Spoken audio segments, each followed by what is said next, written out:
Hello students, welcome to missile classes. और मैं आज आपके सामने लेकर आया हूं इंग्लिश कोर का जो आप लोगों का जैकबोर्ड के माध्यम से जो मॉडल पेपर 1 जारी किया गया है उसी से रिलेटेड आज मैं आप लोगों को सामने सब्जेक्टिव क्वेश्चन बताने वाला हूं। ये आप लोगों का मॉडल पेपर 1 जो है रिलीज किया गया है, इसमें मैं 3 कैटेगरी में डिवाइड किया हूं। जहां पे सबसे पहले मैं पैसेज बताने की कोशिश करूंगा, उसके बाद आप लोगों का लिटरेचर सेक्शन जहां पे आप लोगों को नोटिस राइटिंग होगी, आर्टिकल होगा, रिपोर्ट राइटिंग होगा, ठीक है। उसके बाद मैं क्वेश्चन आंसर आप लोगों को करवाने की कोशिश करूंगा। आप लोगों ने बहुत सारे स्टूडेंट कमेंट किए सर सारा सब्जेक्ट का सब्जेक्टिव क्वेश्चन आपने अपलोड कर चुके हैं पर अभी तक इंग्लिश कोर के बारे में कुछ नहीं बताया है। तो फाइनली आप लोग टेंशन ना ले, क्योंकि पढ़ाना इतना आसान नहीं है जितना आसान आप लोगों को कमेंट करना होता है, क्योंकि सारा चीज को अरेंज करने के बाद ही क्लास को लिए जाते हैं। इतना आसान होता तो एक ही दिन में सारा क्लास को आप लोगों को अपलोड कर दिया जाता, ठीक है। ऐसा नहीं है, बस आप लोग पैसेंस बना कर रखिए, सारा चीज मैं प्रोवाइड करूंगा, टेंशन लेने का कोई आवश्यकता नहीं है। और साथ ही साथ बहुत सारे स्टूडेंट जो है कमेंट करते थे कि सर इंग्लिश कोर का सब्जेक्टिव क्वेश्चन इंपॉर्टेंट क्वेश्चन लेकर आइए। तो फाइनली आप लोगों का मैंने हिस्ट्री पूरा कंप्लीट कर दिया हूं, पॉलिटिकल साइंस पूरा कंप्लीट कर दिया हूं, उसके बाद आप लोगों का ज्योग्राफी सेक्शन का भी मैं कंप्लीट कर चुका हूं। जो भी इंपॉर्टेंट क्वेश्चन होगी आप सिर्फ और सिर्फ इंग्लिश कोर और इंग्लिश इलेक्टिव से रिलेटेड होगी, हिंदी कोर और हिंदी इलेक्टिव से रिलेटेड होगी। चलिए आज की क्लास को हम लोग स्टार्ट करते हैं। सबसे पहले आपको पता होना चाहिए आपके पेपर में पैसेज से रिलेटेड आप लोगों का एग्जाम पैटर्न में काफी ज्यादा बदलाव हुई है। जो आप लोगों का मॉडल पेपर जारी किया गया है इसमें एग्जाम पैटर्न में काफी ज्यादा बदलाव किए गए। और आज जो मैं ये क्लास ले रहा हूं ना, ये क्लास याद रखिएगा आर्ट्स, कॉमर्स, साइंस तीनों ही स्ट्रीम के लिए वैलिड है। ऐसा नहीं है सिर्फ आर्ट्स के लिए, तीनों ही स्ट्रीम के लिए कॉमन पार्ट बनती है इंग्लिश कोर का, ठीक है। तो ये मैं आपके सामने सबसे पहले पैसेज लेकर आया हूं जिसमें से आप लोगों का 8 क्वेश्चन है। 8 क्वेश्चन का अगर मैं 2 से मल्टीपल करूं तो आपका 16 क्वेश्चन आप इजीली से यहां पे सॉल्व कर सकते हैं। सबसे पहले एक काम करें, अगर आपके अंदर में पैसेंस है तो आप वीडियो को देखें, अन्यथा दूसरा वीडियो को देखकर आप यहां से निकल जाएं। क्यों? क्योंकि मैं इस वीडियो के माध्यम से बेहतरीन तरीके से समझाने वाला हूं। सबसे पहले ये पैसेज जो है ना आपको समझ में आना चाहिए कि ये पैसेज एक्चुअली है क्या। ये पैसेज मैं आपको थोड़ा सा हिंट देना चाहता हूं। ये पैसेज जो है आप लोगों का उड़ीसा का एक नेशनल पार्क है, याद रखिए क्या नाम है, भितरकानिका। याद रखिए क्या होगी, भितरकानिका एक नेशनल पार्क है उड़ीसा में, जहां पे काफी ज्यादा वाइल्ड एनिमल जो है यहाँ पे रहते होंगे। और अभी जनवरी के महीना में है तो इंसान यहाँ पे जाके, टूरिस्ट लोग जो है यहाँ पे जाके, आप लोग भी जाएंगे, अभी नहीं, एग्जाम के बाद एक बार आप लोग जाके यहाँ पे घूमिएगा। ऐसा ऐसा जीव जंतु आपको, ऐसे ऐसे एनिमल्स, ऐसा ऐसा बर्ड्स, ऐसा ऐसा रेप्टिकल्स आपको देखने को मिलेंगे जो जीवन में आप कभी भी ना कभी मोबाइल पे देखे हैं और ना ही कभी आप हकीकत में देखोगे। यहाँ पे जाकर आप देखिएगा। उड़ीसा ज्यादा दूर नहीं है, एग्जाम के बाद एक बार जरूर जाएं, क्योंकि घूमना फिरना बहुत जरूरी है लाइफ में। तो फाइनली ये जो पैसेज है ना आप लोगों का, ये भितरकानिका जो नेशनल पार्क है इसी से रिलेटेड है। चलिए हम लोग सबसे पहले मैं पैसेज को समझाने की कोशिश करता हूं, एक एक स्टेटमेंट को समझिए, फिर मैं आपके सामने क्वेश्चन लेकर आऊंगा। सर क्वेश्चन कैसा होगा मेरे शेर नहीं हो। जैसे पहला क्वेश्चन होगा, where was the author going, मतलब इस पैसेज को लिखने वाले के बाद जो ये ऑथर है वो कहां जा रहे थे, ये आपसे पूछे गए। देखिए सारा क्वेश्चन का आंसर ना आपको यहीं पे मिलेगा, बस आपको देखने का नजरिया चेंज करना होगा। चलिए देखते हैं। The sun was warm, but the sea breeze kept up its cooling effect all along. Soon the steamer turned away and anchored Greek by the river. The Modely Frank and the Mangrove, ये जो है ना ये ही वहाँ पे ही एक, देखिए हम लोग बोल सकते हैं छोटा सा एक चापाकल है, एग्जाम्पल मैं बता रहा हूँ, चापाकल जो सभी गांव में पाए जाते हैं, उस चापाकल से सारा व्यक्ति वहाँ से पानी लेते हैं यानी ठीक इसी तरह से चापाकल यहाँ पे होगा। बिटकानगर जो नेशनल पार्क है वो है, और इसी के अंदर है मैग्नाग्रो, ठीक है। Mangrove vegetation declared the gate away the Bhitarkanika wild sanctuary in, याद रखिएगा सेंचुरी का मतलब होता है क्या, अभ्यारण्य। अभ्यारण्य होता है जिसे हम लोग बोलते हैं ना बेतला राष्ट्रीय उद्यान, बेतला नेशनल पार्क हम लोग बोलते हैं ना अभ्यारण्य। तो इसी तरह से याद रखिए इंग्लिश में इसको बोलते हैं सेंचुरी इन ओडिशा। कहां पे है? ओडिशा। कौन सा है सर? तो बताएं, भितरकानिका वाइल्ड सेंचुरी इन उड़ीसा, याद रखिएगा, ठीक है, समझिए। और the steamer could not regulating this creek at low tide, so a similar motor boat was had to fare us to the Dangal forest. याद रखिए कौन सा forest? Dangal forest in the heart of the mangrove forest.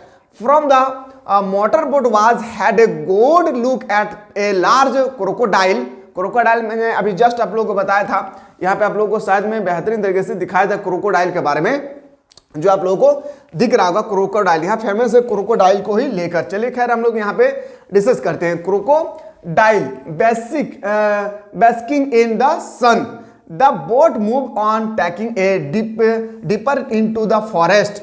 Here were felt a thought we had stopped into a time worm. In filming this away from my story's place, bird of extraordinary covering a wire flamingo appearing before us. For the moment we revolved in the magnification of nature which had us completely in the trade. Among the birds, the kingfisher were the start of the show. Crocodile large and small slide in the water and our approach. यहाँ पे जो crocodile छोटा भी है और बड़ा crocodile दोनों के बारे में बात किए गए हैं।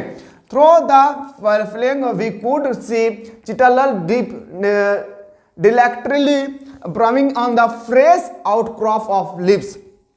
अब थोड़ा सा हम लोग यहाँ पे क्वेश्चन आंसर को देखेंगे, ठीक है। A head of wild boar was stopped searching for succulent roots high above us, often blind stalked stump sentry like for wing our progress through their remarkable kingdom.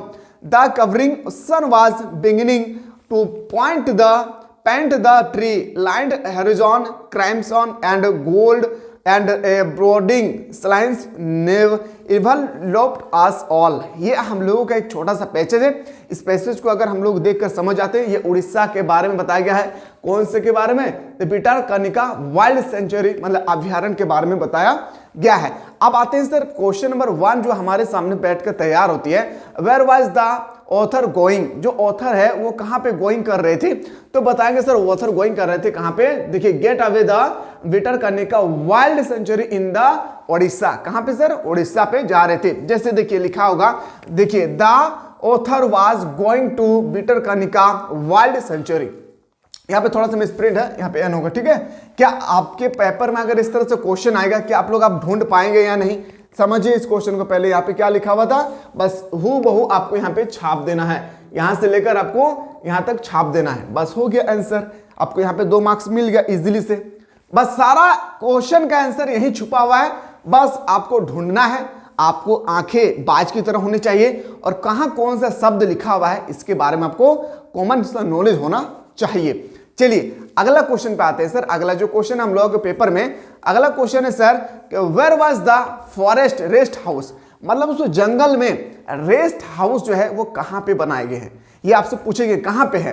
Where मतलब कहां, was the forest rest house?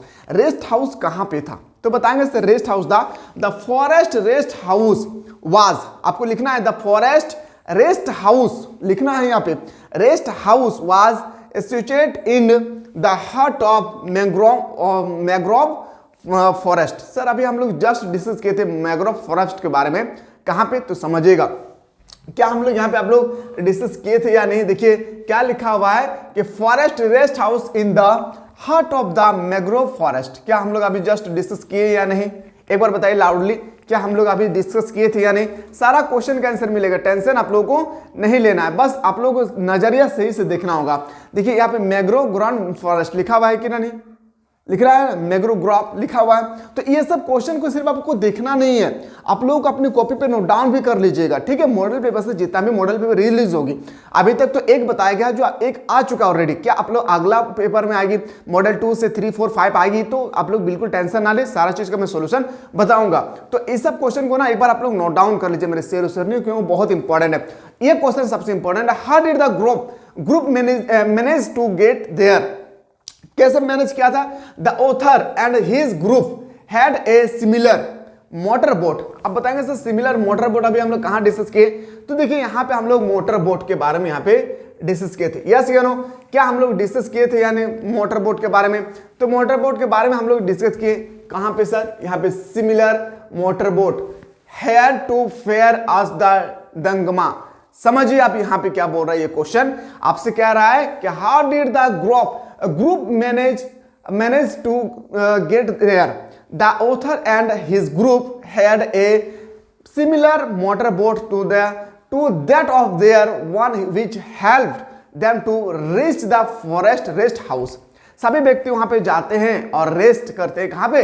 याद रखिएगा, forest का एक rest house है, वहां पे जाके सभी मोटर बोट के थ्रू से जाते हैं और सभी वहां पे आपका वेट करते हैं। याद रखिएगा क्या करते हैं? हेल्प करते हैं। ठीक है, चलिए सर अगला क्वेश्चन है, which creature did they see first? तो बताएंगे सर, क्या बताएगा फर्स्ट के बारे में? Birds were the first create to be seen there. यहाँ पे तो बहुत जीव जंतु पाएंगे, बहुत वाइल्ड एनिमल है, पेट्स एनिमल है, बर्ड्स से है और रेप्टिकल से, सारा चीज है, लेकिन फर्स्ट जो है पॉइंट देखा गया है वो है बर्ड्स, जिसे हम लोग अभी जस्ट डिस्कस किए थे बर्ड्स के बारे में। क्या अभी हम लोग डिस्कस किए थे या नहीं मेरे शेर और शेरनियों? क्या हम लोग बर्ड्स के बारे में अभी हम लोग यहाँ पे डिस्कस किए थे इजिली से? कहाँ पे डिस्कस किए थे? तो यहाँ पे आप स्टडी कर रहे के समय एक बार आप लोग जरूर जहां जहां पे आप लोगों का जो मैन पॉइंट होगी ना, फाइनल एग्जाम में तो आपके पेपर में इस तरह से क्वेश्चन दिए जाएंगे, तो जब पैसेज को पढ़ेंगे ना तो वहां पर आपको मैन पॉइंट दिखेगी। याद रखना है, क्या दिखेगी? मैन पॉइंट दिखेगी। तो पॉइंट को आप लोग अंडरलाइन करके रख लीजिएगा ताकि पैसेज को ढूंढने के समय आप लोगों को दिक्कतें ना होगी। देखिए यहाँ पे क्या लिखा गया है, बर्ड्स के बारे में याद रखना है। ठीक है, चलिए हम लोग को जो क्वेश्चन था यहाँ पे सर, हम लोग को क्वेश्चन था कि which creature did the see first, birds were the first create to be seen there. ठीक है, चलिए अगला क्वेश्चन है, what does the author mean by the magnification of nature? जो ऑथर है इस चैप्टर का, सॉरी इस चैप्टर का नहीं, इस पैसेज का, उन्होंने किस तरह से मीन्स निकाले magnification?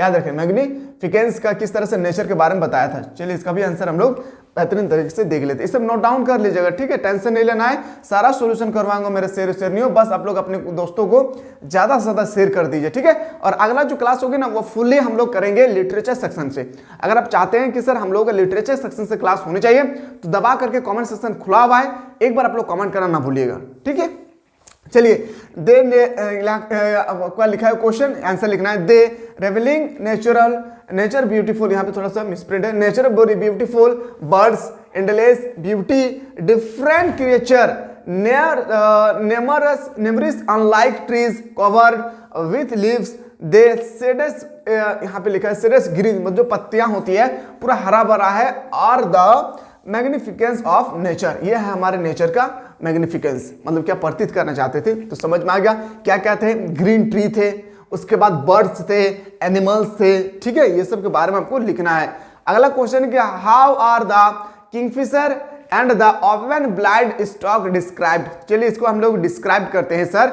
The kingfisher are described as the star of the show and open blind stork stood in sedentary like following their progress। आगे लिखा इन द रिमार्केबल किंगडम। ठीक है, इसका भी आंसर आपको 37 करके आपको अपनी कॉपी पे नोट डाउन कर लेना है। ये सब क्वेश्चन को हल्के में नहीं लेना है आप लोगों को। ठीक है, एक बार अपनी कॉपी पे ये सब को जल्दी से नोट डाउन कर लीजिए। ठीक है, चलिए सर अगला क्वेश्चन है कि what were the chital deer and the wild boar doing when the motor boat were first passed them? तो पास्ट टाइम के क्या बारे में बताया गया? तो sir the chital deer was, deer मतलब ये हिरण का एक प्रजाति है, was creating eating the fresh out crop, वो फ्रेश जो है ईटिंग के लिए, अपने भोजन के लिए fresh out crop of the leaves, पत्तियां, and the wild boar is a search of succulent roots, और वह जड़ को ढूंढने की कोशिश करते हैं खाने के योग्य बनाने के लिए। तो ये है आप लोगों का क्वेश्चन जो आप लोगों को पैसेज से रिलेटेड क्वेश्चन यहाँ पे पूछे गए। अब आते हैं सर एक और पैसेज होगी जो आपके पेपर में 5 मार्क्स का आएगा। कितना मार्क्स का? 5 मार्क्स का। यार इससे क्वेश्चन कैसा आएगा पता है? ये आपका पैसेज दिए गए हैं और इसका समरी निकालने के लिए आपसे कहेंगे। इसका समरी निकालने के जो आप लोगों का सीबीएसई पैटर्न में होता था पहले, वो आप लोगों का जैक बोर्ड में आप लोगों को जारी कर दिया है। अब आप लोगों का फुल एंड फाइनल आप लोगों का सीबीएसई पैटर्न का ही आप एग्जाम होने वाला है, इस बात को ध्यान रखना है। चाहे आप इंग्लिश कोर लिए हैं या इकोनॉमिक्स लिए हैं या जियोग्राफी लिए हैं, क्योंकि तीनों में और पॉलिटिकल साइंस वाले भी बहुत चेंजिंग कर दिया है आप लोग एग्जाम पैटर्न में। तो इसका आंसर मैं आप लोगों को अगला वीडियो में बताने की कोशिश करूंगा, टेंशन नहीं लेना है मेरे शेर शेरनियों, सारा चीज मैं बताऊंगा। जैसे अगला क्वेश्चन बताऊंगा, why did mister हैमल put on his special dress? Mister हैमल क्यों पहने थे फ्रेंच को लगता था कि वो आज लास्ट लैंग्वेज पढ़ा रहे हैं, फ्रेंच, इसके बाद जर्मनी लैंग्वेज पढ़ाएंगे। मुझे लग रहा है कि मिस्टर हेमल ऐसा क्यों ड्रेस पहना था, स्पेशल ड्रेस जो पार्टी में पहना जाता था। ये सब के बारे में मैं बेहतरीन तरीके से आप लोगों को बताऊंगा। जैसे आपका है why do ruler people make road side stand, इस सब के बारे में बताऊंगा। इसके लिए आप लोगों को इस प्लेटफॉर्म से जुड़े रहना होगा। क्लास अच्छा लगा तो एक बार जरूर बताइएगा। साथ ही साथ आप लोग अपने प्यारे प्यारे दोस्तों को शेयर कीजिएगा। और सेट 2 के लिए एक बार आप लोग जरूर कमेंट कीजिएगा कि सर जिस तरह से आपने हमारे लिए सेट 1 में मेहनत की है, ठीक इसी तरह से सेट 2 भी हम लोगों को प्रोवाइड करने की कोशिश कीजिए। जब तक आप लोग कमेंट नहीं करेंगे, जब तक 100 से ज्यादा कमेंट नहीं आएगा, तब तक मैं आप लोगों का इंग्लिश कोर का सेट 2 में नहीं बताने वाला हूं। चलिए मिलते हैं नया वीडियो में।